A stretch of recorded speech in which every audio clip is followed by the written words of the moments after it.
మొత్తానికి తెలంగాణ ప్రభుత్వంలో ఏదైతే కాంగ్రెస్ ప్రభుత్వంలో మొత్తానికి అన్ని సెక్టార్లకు సంబంధించినటువంటి కాంట్రాక్టు ఉద్యోగులు అవుట్సోర్సింగ్ ఉద్యోగులు మొత్తానికి రోడ్డెక్కి వారి యొక్క ఆవేదన వెలగక్కుతున్నటువంటి సందర్భం మనం చూస్తున్నాం. నెలల తరబడి వాళ్ళకు వేతనాలు పెండింగ్లో ఉన్నాయని చెప్పేసి పెద్ద ఎత్తున నిరసన కార్యక్రమాలు చేస్తున్నారు.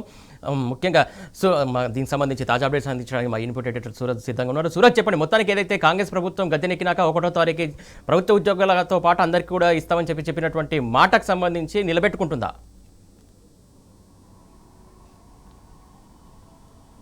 సురేష్, ఒక విషయం అయితే చాలా స్పష్టంగా చెప్పొచ్చు. ఇప్పటికీ ప్రభుత్వం ఏర్పడి త్వరలో 2 ఏళ్లు కావస్తుంది, కానీ ఆర్థిక పరిపుష్టి రాష్ట్రం ఇంకా సాధించలేదని చెప్పాల్సి ఉంటుంది. దీనికి సంబంధించిన రిఫ్లెక్షన్స్ కూడా వివిధ రంగాలపైన చాలా స్పష్టంగా పడుతుంది. ప్రధానంగా ఈ ప్రైవేటు యాజమాన్యాలకు సంబంధించి లేదా స్కూల్ ఫీజు కాలేజీల ఫీజు రియంబర్స్మెంట్కి సంబంధించి, ప్రైవేటు యాజమాన్యాల్లో ఉన్న హాస్పిటల్కి సంబంధించి ఆరోగ్యశ్రీ ఇంప్లిమెంటేషన్కి సంబంధించి కావచ్చు, లేదా ఈ గురుకుల పాఠశాలకు సంబంధించిన టీచర్లు కావచ్చు, వీళ్ళకి సంబంధించిన జీతభత్యాల్లో కోత విధించడం కావచ్చు, ఇట్లా రకరకాల మార్గాల్లో కూడా ఈ ఆర్థిక విధానాలు ప్రభుత్వం అనుసరిస్తున్న ఆర్థిక విధానాల ప్రభావం చాలా స్పష్టంగా ఉందని చెప్పాల్సి ఉంటుంది.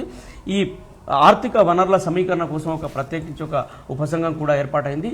వివిధ రంగాల నుంచి ఆర్థిక వనరులు సమీకరించే క్రమంలో అనుసరించాల్సిన వ్యూహాలకు సంబంధించి ఎప్పటికప్పుడు కూడా వీళ్ళు దృష్టి పరిస్థితి మనం చూస్తూనే ఉన్నాము. అధికారులకు సంబంధించిన సమావేశాలు, సమీక్షలు కూడా ఎప్పటికప్పుడు జరుగుతూనే ఉన్నాయి. అయినా కానీ ఇంకా ఆర్థిక పరిపుష్టి సాధించే దిశలో ఒక ఖచ్చితమైన అడుగు పడలేదనే చెప్పాల్సి ఉంటుంది. ఆర్థికంగా రాష్ట్రం ఇప్పటికే పూర్తిగా కుదేలైన పరిస్థితి కనిపిస్తుంది.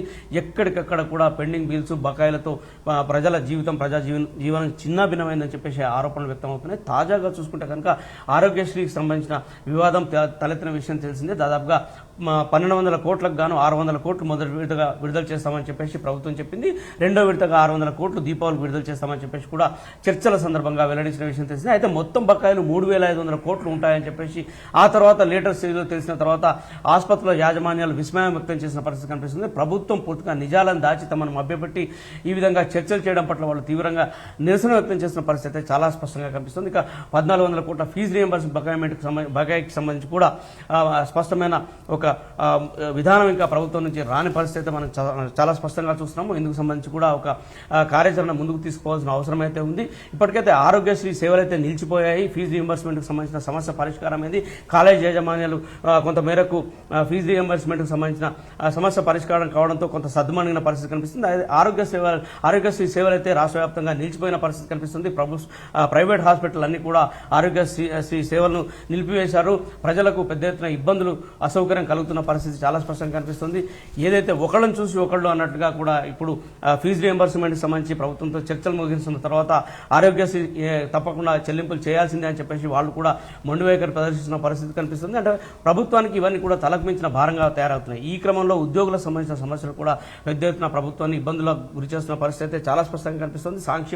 సాంఘిక సంక్షేమ శాఖలకు సంబంధించిన గురుకుల పాఠశాలకు సంబంధించి తీసుకుంటే కనుక టీజీటీలు, పీజీటీల కంటే కూడా కార్ డ్రైవర్లకు అక్కడ ఎక్కువ జీతాలు ఉన్న పరిస్థితులు చాలా స్పష్టంగా కనిపిస్తున్నాయి. తమ జీతాలు పెండింగ్ బకాయిలు చెల్లించాల్సిందిగా ఉద్యోగులు కోరిన నేపథ్యంలో ఏకంగా ప్రభుత్వం వాళ్ళ జీతాల కోత విధించిన పరిస్థితి దారుణం అని చెప్పేసి కూడా ఒక ఆరోపణ వాళ్ళు చాలా స్పష్టంగా వ్యక్తం చేస్తున్నారు. వాళ్ళైతే పెద్ద ఎత్తున ఫ్రస్ట్రేషన్లో ఉన్న పరిస్థితి కనిపిస్తుంది. ఎందుకంటే డ్రైవర్ల కంటే చాలా తక్కువగా జీతం ఉండడం, ఆ తర్వాత ఏకాఏకి 5,000 నుంచి 12,000 వరకు ఒక్కొక్కలకు జీతభత్యాలు కోత విధించడం పట్ల కూడా వాళ్ళు తీవ్ర అసహనం వ్యక్తం చేస్తున్న పరిస్థితి అయితే చాలా స్పష్టంగా కనిపిస్తుంది. ఇక వివిధ రాష్ట్రాలతో పోలిస్తే కూడా రాష్ట్రానికి సంబంధించిన ఆదాయ వనరులు సమకూర్చుకోవడంలో ప్రభుత్వం వైఫల్యం చెందిందనే ఆరోపణ చాలా స్పష్టంగా వ్యక్తమవుతుంది. ఇందుకు సంబంధించి కూడా మంత్రుల సంఘం నిన్న ఒక సమావేశాన్ని నిర్వహించి అధికారులతో పాటుగా సమీక్ష చేసిన పరిస్థితి కనిపిస్తుంది. మిగిలిన రాష్ట్రాలతో పోలిస్తే రాష్ట్ర ఆదాయం ఎందుకు గండిపడుతుంది, ఎందుకు మనం అచీవ్ కాలేకపోతున్నాము, రాష్ట్ర ఆదాయాన్ని సమకూర్చుకోవడంలో ఎక్కడ వైఫల్యం చెందుతున్నామని చెప్పేసి ఒక నివేదిక 15 రోజుల లోపల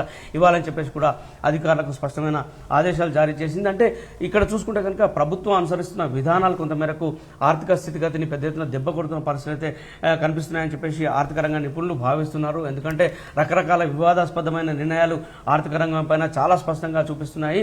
వివిధ రంగాల కమర్షియల్ ట్యాక్స్ డిపార్ట్మెంట్లో అనేక లూప్ హోల్స్ ఉన్నాయి. అక్కడ ఆదాయం గండిపడుతున్న గండిపడుతుంది. అలాగే స్టాంప్స్ అండ్ రిజిస్ట్రేషన్ శాఖలో కూడా ఆదాయం గండిపడుతున్న పరిస్థితులు చాలా స్పష్టంగా కనిపిస్తుంది. ఇక ట్రాన్స్పోర్ట్ డిపార్ట్మెంట్లో కూడా ఆదాయం పెద్ద ఎత్తున గండిపడుతున్నాయి. దీనికి వివిధ కారణాలను కూడా విశ్లేషకులు చూపిస్తున్నారు. అంటే ప్రభుత్వం అనుసరిస్తున్న ఒక విధానం కావచ్చు, ప్రభుత్వం అనుసరిస్తున్న వివాదాస్పద వైఖరి కావచ్చు, ఈ రంగాల్లో పెద్ద ఎత్తున దెబ్బ కొడుతున్న పరిస్థితి కనిపిస్తుంది.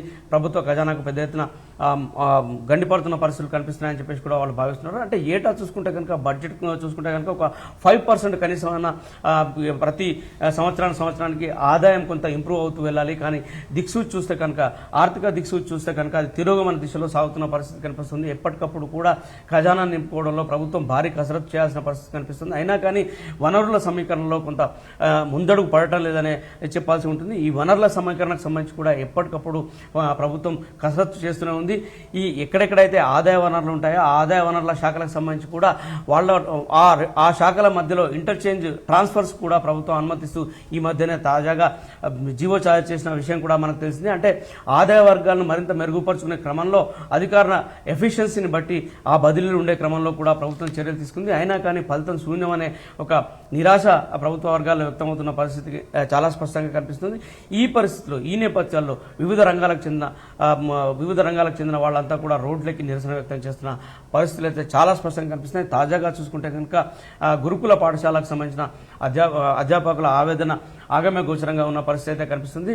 వాళ్ళు కార్ డ్రైవర్ల కంటే తక్కువ జీతాన్ని పొందుతున్నామనే ఆవేదన, తమకు న్యాయం జరగకపోతే ఖచ్చితంగా రోడ్లెక్కి ధిక్కరిస్తామని చెప్పేసి, అలాగే ఆశా వర్కర్లు కావచ్చు, అంగన్వాడీ వర్కర్లు కావచ్చు, ఇట్లా రంగం ఏదైనా కానీ వాళ్ళు ధర్నా చౌక్లో కూర్చుని ధర్నా చేస్తూ ప్రభుత్వం అనుసరిస్తున్న విధానాలకు వ్యతిరేకంగా నిరసన గడం విప్పుతున్నారు. ఎక్కడికక్కడ కూడా 5 నెలలు, 6 నెలలు, నెలల తరబడి వాళ్ళ జీతాలు పెండింగ్లో ఉన్నాయి. వాస్తవానికైతే 010 ప్రకారము అందరికీ కూడా ప్రభుత్వ ఉద్యోగులకు 1వ తారీఖు జీతాలు వేస్తామని చెప్పేసి ప్రభుత్వం హామీ ఇచ్చిన విషయం తెలిసిందే. అయితే ఎన్నికల ముందు కూడా అనేక హామీలు ఉద్యోగులకు ఇచ్చి ప్రభుత్వం ఏర్పాటు చేసి కాంగ్రెస్ పార్టీ, ఈ నేపథ్యంలో ఆ హామీలను నెరవేర్చడంలో కూడా పూర్తిగా విఫలమైంది.